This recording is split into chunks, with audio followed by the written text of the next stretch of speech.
মহাত্মা গান্ধীৰ চমু ৰচনা। জন্ম 1859 খ্ৰীষ্টাব্দৰ 2 অক্টোবৰ তাৰিখে গুজৰাট ৰাজ্যৰ পোৰবন্দৰ নামৰ ঠাইত মহাত্মা গান্ধীৰ জন্ম হৈছিল। তেওঁৰ দেউতাকৰ নাম কৰমচান্দ গান্ধী আৰু মাকৰ নাম পুতলিবাই গান্ধী। গান্ধীজীৰ সম্পূৰ্ণ নাম হ'ল মোহনদাস কৰমচান্দ গান্ধী। তেওঁৰ শিক্ষা। গান্ধীজীৰ ল'ৰা কালছোৱাত প্ৰাথমিক আৰু হাইস্কুলীয়া শিক্ষা পোৰবন্দৰতে গ্ৰহণ কৰিছিল। 17 বছৰ বয়সত প্ৰৱেশিকা পৰীক্ষাত উত্তীৰ্ণ হোৱাৰ পাছত তেওঁ বেৰিষ্টাৰী পাছ পঢ়িবলৈ বিলাতলৈ যায়।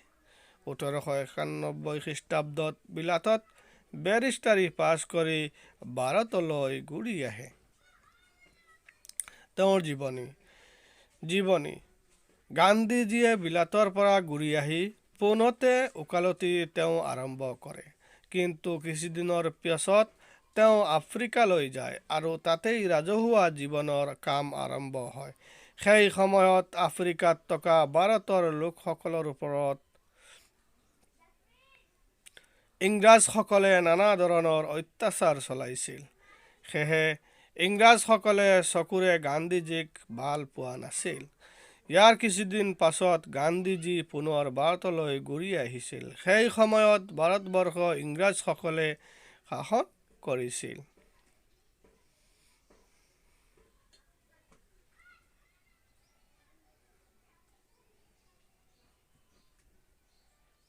ইংৰাজসকলে দেশ শাসনৰ নামত প্ৰজাৰ ওপৰত নানান অত্যাচাৰ আৰু বিভিন্ন ধৰণৰ শাস্তি দিছিল।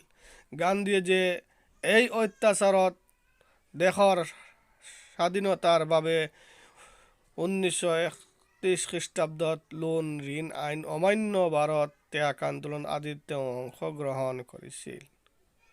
মূল মন্ত্ৰ। গান্ধীজীৰ মূল মন্ত্ৰ আছিল সত্য, অহিংসা, অস্পৃশ্যতা বৰ্জন। তেওঁ সকলোকে এজন ঈশ্বৰৰ সন্তান বুলি ভাবিছিল। মৃত্যু। 1948 খ্ৰীষ্টাব্দৰ 30 জানুৱাৰীৰ দিনা আবেলি প্ৰাৰ্থনা কৰিবলৈ যাওঁতে নাথুৰাম গডছে নামৰ এজন আততায়ীয়ে গুলীয়াই এই মহান ব্যক্তিগৰাকীক দেহাৱসান ঘটে। সামৰণি। গান্ধীজীৰ মৃত্যু হ'ল সঁচা, কিন্তু তেখেতৰ জীৱনৰ আদৰ্শ আজিও প্ৰতিজন ভাৰতবাসীৰ লোকৰ মাজত জিলিকি আছে। থেংকছ ফৰ ৱাচিং।